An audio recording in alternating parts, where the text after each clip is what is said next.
Hoy tengo el gusto de saludar a Juana Afanador. Juana es socióloga y es analista política. Juana, es un gusto saludarte y tenerte de nuevo en este espacio. Hola Mariana, mucho gusto y me alegra mucho estar en este espacio y te agradezco muchísimo la invitación. Tuvimos el pasado 13 de marzo las elecciones al Congreso y las consultas de coaliciones para definir candidatos a la presidencia de Colombia. Hubo ganadores indiscutibles, así como grandes perdedores. Los tres candidatos que ganaron las respectivas consultas de coalición tienen hasta este viernes 18 de marzo para elegir a sus fórmulas vicepresidenciales. Petro es el ganador indiscutible de este primer sondeo electoral, pero si bien ganó la consulta del pacto histórico, deberá hacer alianzas y pactar con otros partidos para ser vencedor en la primera vuelta que se realizará a finales del próximo mes de mayo. Otra ganadora fue Francia Márquez, que si bien quedó de segunda en la consulta del pacto histórico, su votación fue superior a la de Sergio Fajardo, candidato que ganó la consulta del centro. Y bueno, pues al centro no le fue bien, fue la consulta menos votada. Por el lado de la derecha, el ganador de la consulta fue Federico Fico Gutiérrez, el candidato de Uribe, que obtuvo poco más de 2.160.000 votos. En el Senado, grandes ganadores fueron el Pacto Histórico y el Partido Conservador, cada uno con 16 curules respectivamente. Le sigue el Partido Liberal con 15 y la Coalición de los Verdes con Centro Esperanza, que obtuvieron 14 curules.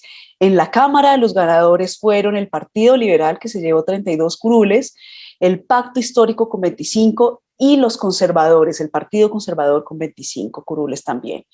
El Centro Democrático, el partido de gobierno, perdió 22 curules.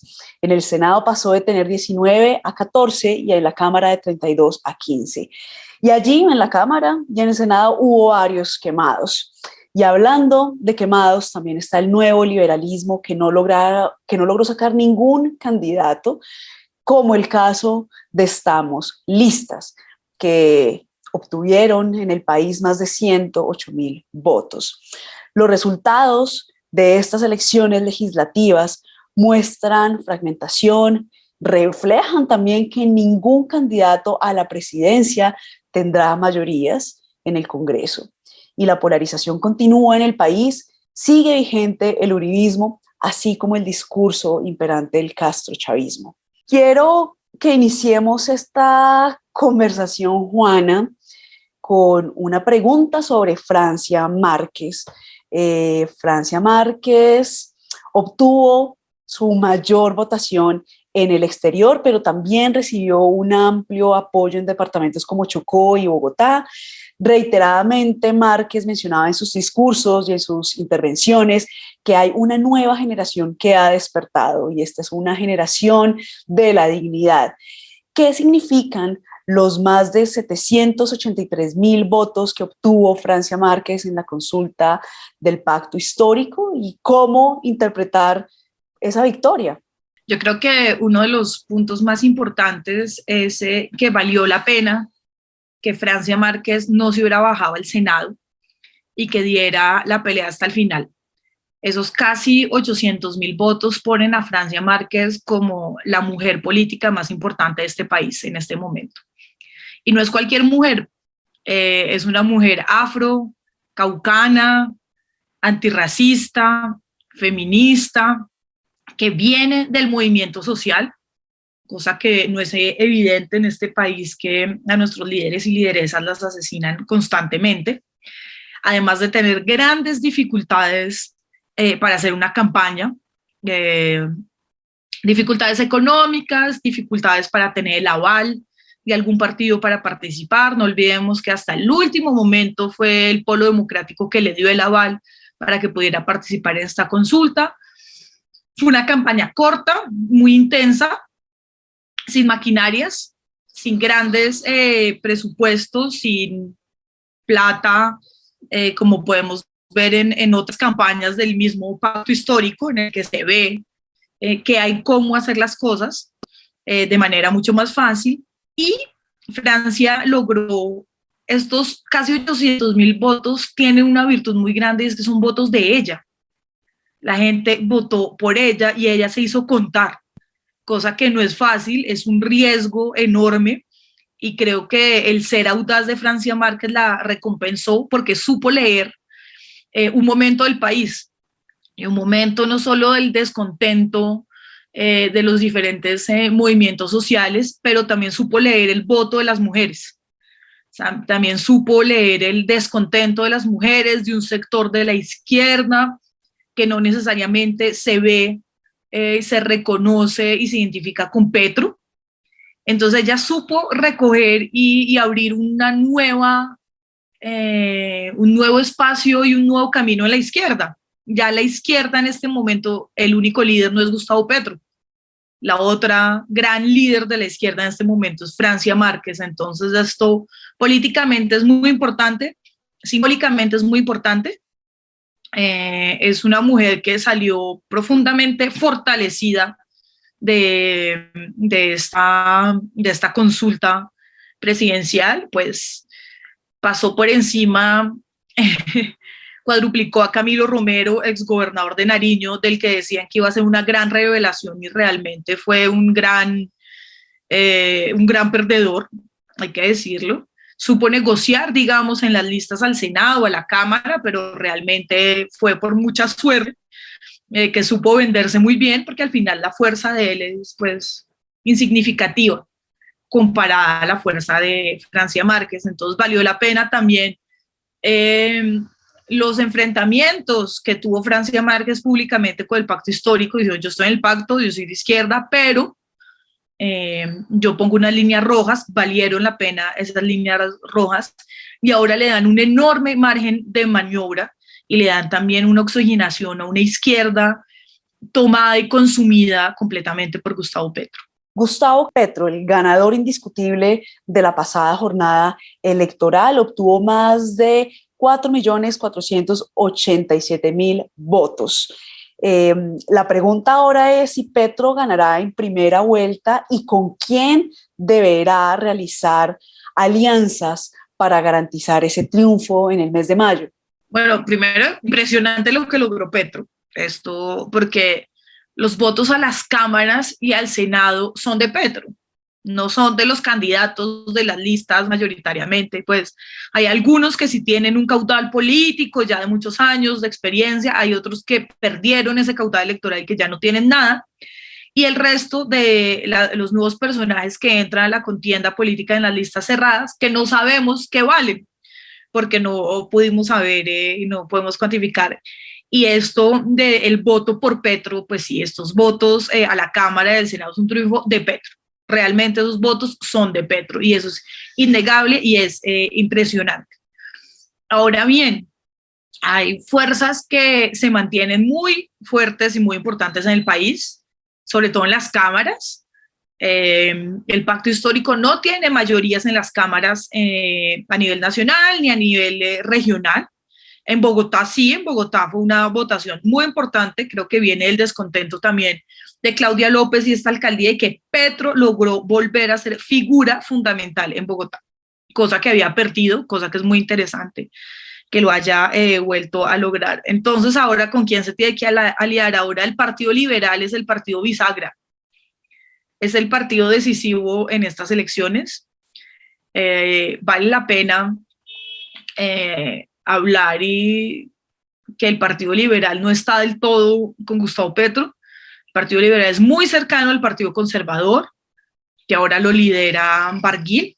César Gaviria y Barguil son muy cercanos. Barguil estuvo casado con su hija María Paz Gaviria, tiene una cercanía de clanes políticos importantes. Ahora también pues aparece Vargas Lleras, el urismo ya se fue de frente con Fico. Entonces ahora que se está reestructurando esto, cambian las cosas. Un punto que es muy importante y que Petro menciona en todos sus discursos es que si cambia Antioquia, cambia Colombia. En Antioquia la votación para el pacto histórico, realmente el pacto histórico quedó de cuartas o de quinto en las cámaras. La votación mayoritariamente fue para el Centro Democrático y para el Partido Conservador. Entonces yo veo que todavía conquistar Antioquia es muy complicado, que por lo menos en primera vuelta no va a ser tan evidente, pese que falta trabajo en Antioquia, y que la manera ahora, estas semanas van a ser de negociaciones, de hacerle ojitos a César Gaviria, de hacerle ojos a algunos conservadores, como dijo Gustavo Petro en su discurso. Dijo que tal vez era momento de acercar a algunos líderes conservadores que podían tener algunas ideas progresistas, y quedan pequeñas alianzas, pequeños grupos o pequeños candidatos como Ingrid Betancourt, que hasta ahora se ve que está muy del lado de la derecha, pero tiene un 6%, que es el 6% que le falta a Gustavo Petro para ganar en primera vuelta. Entonces, estas semanas veremos cómo, y vimos ayer que a Carolina Soto, la esposa de Alejandro Gaviria, la están buscando todos los candidatos para ofrecerle la vicepresidencia, entonces también la tarea de acercar al centro, que son las semanas que se vienen. Vamos a ver cuáles van a ser las jugadas, los compromisos y los acuerdos a los que llegan. Vamos ahora al centro, uno de los grandes perdedores de la jornada electoral. ¿Qué pasará con el centro? ¿Qué pasará con Sergio Fajardo, quien obtuvo menos votos que los que obtuvo Francia Márquez en la consulta por el pacto histórico? En estas elecciones del 13 de marzo vimos cómo el centro terminó de estallarse. Primero, es muy interesante ver que a los candidatos que hacen parte de los partidos de centro, pero que apoyan a Gustavo Petro, les fue muy bien. Catherine Miranda, la representante de la Cámara más votada en Bogotá. O sea, esto es un hecho histórico. Ella se hizo contar, ella siempre ha estado más del lado de la izquierda que del lado del centro. Eso es impresionante. Inti Asprilla también fue electo senador con una muy buena votación, también dándose peleas muy grandes. Entonces está a la izquierda del Partido Verde, salió fortalecida, y de ahí salen unos liderazgos muy importantes, ¿no? Entre, por ejemplo, ellos dos. A los candidatos verdes, fajardistas, de Alejandro Gaviria, todo este combo, se pega una quemada abismal. Iván Marulanda se pega una quemada terrible. Diana Rodríguez, la candidata de Juanita Gobertus, también se quema. La única mujer que sale realmente de esa coalición, además Centro de Esperanza, es Jennifer Pedraza, pero pues hay que decir que Jennifer Pedraza lleva pues una carrera política de muchos años, muy estructurada, muy firme, un trabajo de base importante. Entonces pues esa candidatura de Jennifer Pedraza venía con un peso detrás, y con la disciplina de la militancia del MUIR, que eso hay que decirlo, y de Jorge Robledo. Entonces digamos que ese triunfo de Jennifer Pedraza es una muy buena noticia. Pero pues finalmente es el MUIR, es dignidad, no es el centro realmente. Angélica Lozano pues no tuvo la votación que se esperaba, con toda la maquinaria, con todo lo que ha pasado. Ariel Ávila y Catherine Juinao les fue bastante bien, pero están muy solos, y realmente el líder ahora que surge del Partido Verde es un youtuber antiderechos que nadie conoce, o que bueno, mucha gente conoce porque más de 178,000 personas votaron por él, que es una votación absurda e impresionante, pero que supone que él no representa sus valores del centro. De las candidaturas que respaldaban a Alejandro Gaviria, pues está Humberto de la Calle, que además el youtuber superó la votación de la cabeza de la lista, que esto casi nunca se ve, es muy extraño, pero lo logró esta figura de youtuber.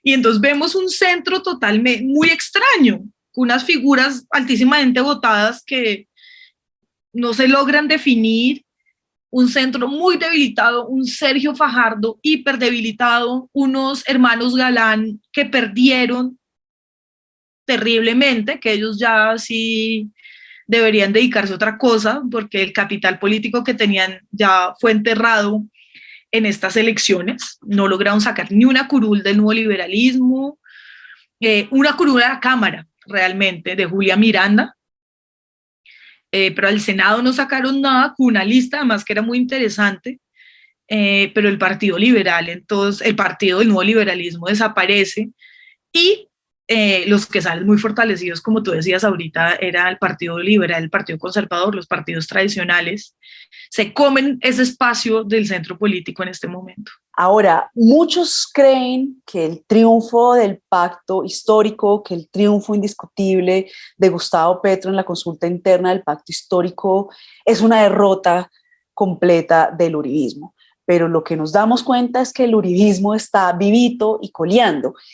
¿Qué pasará con la candidatura de Federico Fico Gutiérrez, que es el candidato de Uribe? Pues yo creo que va a haber una enfilada detrás de Fico, ¿no? Del Partido Conservador, Centro Democrático, no sabemos todavía qué decían los liberales, y que ahí puede haber pues una fuerte maquinaria, puede llegar, pues están los Char, así Francia Márquez les haya ganado. Lo que pasa con la maquinaria ya en presidenciales es muy distinto a lo que pasa en Congreso.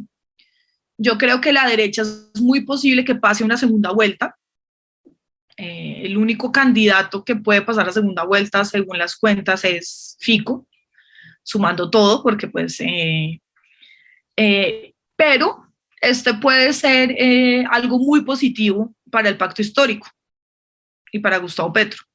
Enfrentarse a un candidato de derecha, pero un candidato desprestigiado, frágil, con un gobierno saliente, además de Duque, totalmente lamentable, que cada vez está peor, que hasta su propio partido lo deja solo. A Iván Duque en este momento hasta su propio partido lo ve como un encarte, que todo es culpa de él, esta decadencia del centro democrático, y puede ser muy positivo realmente para Gustavo Petro, enfrentarse al uribismo en segunda vuelta, pero un uribismo frágil, ¿no? Entonces yo no creo que el uribismo esté muerto, creo que eso es una aseveración muy irresponsable, porque el uribismo siempre además nos ha mostrado cómo revive y cómo se refuerza de alguna u otra manera, y sigue estando muy presente en las regiones, y en algunas regiones más que otras, ¿no? Como seguimos viendo en Antioquia, la derecha sigue siendo profundamente fuerte. Lo que puede pasar es que haya alianzas entre el centro democrático, conservadores y de pronto liberales. Los liberales, como dije ahorita, son la bisagra y son un poco quienes van a definir las mayorías en el Congreso, quienes van a definir si va a haber gobernabilidad o no. Son los que en este momento tienen la sartén por el mango. Y depende mucho de con quienes se alíen en este momento. Ese grupo va a poder, le darían oxígeno, por ejemplo, enormemente al centro democrático. Juana, ya que mencionas este tema de la gobernabilidad, quiero que regresemos a la nueva configuración del Congreso. Sí, hay una nueva configuración del Congreso, llegan nuevas caras, probablemente uno pensaría que puede haber una realineación hacia el centro, centro, izquierda, pero en efecto, ninguno de los candidatos presidenciales va a tener una mayoría en ese Congreso, va a tener que pactar, va a tener que hacer alianzas. ¿Qué se puede esperar de este nuevo Congreso recién elegido? Es un Congreso interesante, es un Congreso en el que claramente va a haber nuevas figuras. En cuanto a, por ejemplo, las bancadas del pacto histórico, son bancadas es una bancada muy desigual, muy desequilibrada. Entonces, desequilibrada en términos de que hay gente con muchísima experiencia, digo, Aida Bella, Piedad Córdoba, Clara López, Iván Cepeda, Alexander López. Al mismo tiempo, nuevas figuras que es la primera vez que llegan al Congreso y que no tienen ningún bagaje político. Entonces eso va a ser interesante ver esos debates, porque pues qué renovación, cómo va a estar en la práctica. Creo que también va a ser una bancada que va a seguir simplemente las directivas del gobierno nacional si gana Petro, que es una bancada disciplinada. Una bancada que le toca asumir un ejercicio totalmente disciplinado y que no va a haber espacio para que haya pues grandes rebeldías, ni grandes pues, una cosa es ser gobierno, otra cosa es ser oposición. Siempre los mejores discursos se ven en la oposición y no necesariamente en el gobierno. Entonces, los liberales muy fuertes y los conservadores muy fuertes en el Congreso de la República. Eso es algo muy impresionante, que hayan salido y se hayan reforzado los partidos tradicionales, perdiendo un partido como el Centro Democrático, pero si sumamos conservadores, cristianos, liberales, Cambio Radical, Centro Democrático, las fuerzas no están tan fáciles para la gobernabilidad. Del otro lado, si sumamos pacto histórico, más verdes, y puede haber verdes rebeldes, como ya lo he sabido, y con los que tocaría pactar, con los que no necesariamente hay acuerdos. No sabemos cómo el líder del Partido Verde ahora, de la más alta votación, vaya a votar, por ejemplo, cosas frente a los derechos de las mujeres, los derechos sexuales y reproductivos, ya que, por ejemplo, él ha salido en sus videos de YouTube con comentarios abiertamente antiderechos. Entonces, digamos que no va a estar fácil. No va a estar fácil en cuanto a la gobernabilidad y no va a estar fácil en cuanto a pactar, ¿no? Pactar, por ejemplo, para el pacto histórico con el Partido Liberal significa pactar a no hacer una reforma tributaria como la que se esperaría con grandes cambios, sino una reforma tributaria mucho más conservadora de lo que el pacto histórico podía proponer al principio, ¿no? Entonces, esto crean que en que en materia social, en que en materia de derechos, que en muchos temas el gobierno no vaya a poder hacer las grandes transformaciones que haya prometido. El domingo 13 también se votaron las curules de paz, las curules de víctimas, y pasó lo que ya se había anunciado, pasó lo que ya se había dicho, y es que ganaron candidatos con apoyos de clanes políticos, ganaron candidatos con apoyos de partidos tradicionales, y por mencionar un ejemplo, el hijo de Jorge 40, Jorge Yoyo Tovar, se quedó con una de estas curules. Frente a este panorama, ¿qué se puede decir y qué se podría esperar? Pues claramente estas curules no quedaron en manos de las víctimas. Primero, porque los presupuestos que el gobierno tenía que entregar y adelantar para que pudieran hacer campaña nunca fueron entregados.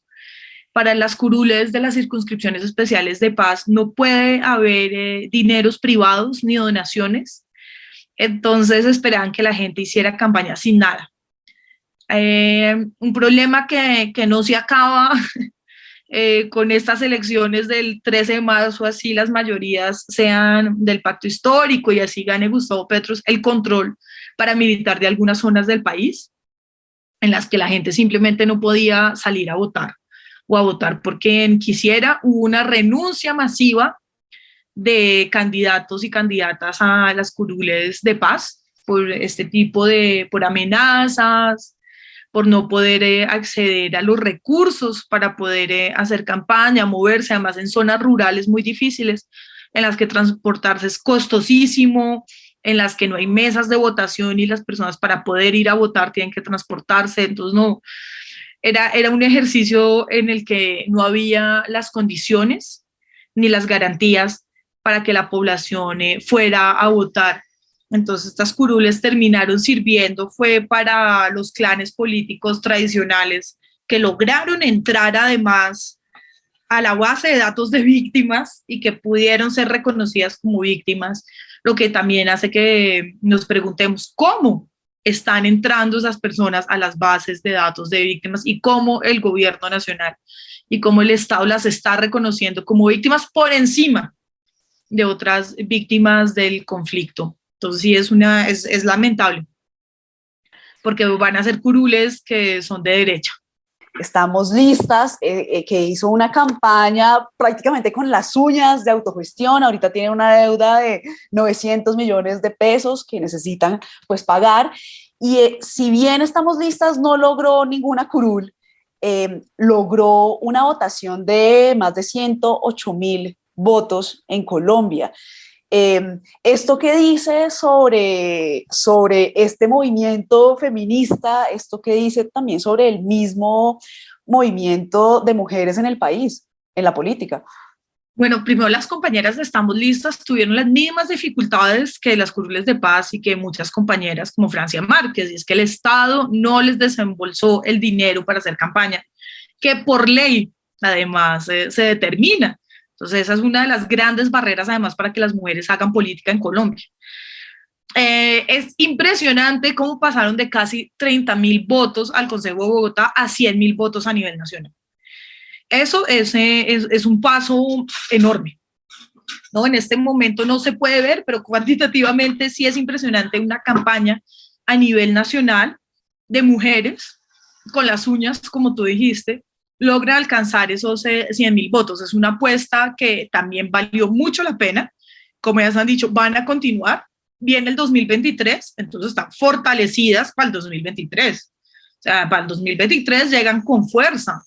No se nos olvide que es otra cosa de los ejercicios electorales y es que de hacerse contar es muy importante por eso, ¿no? Estamos listas, esto le da un pie y también le da un pie para las presidenciales, 100.000 votos en momentos donde hay candidatos que quieren ganar en primera vuelta, 100.000 votos se necesitan, 100.000 votos son importantísimos.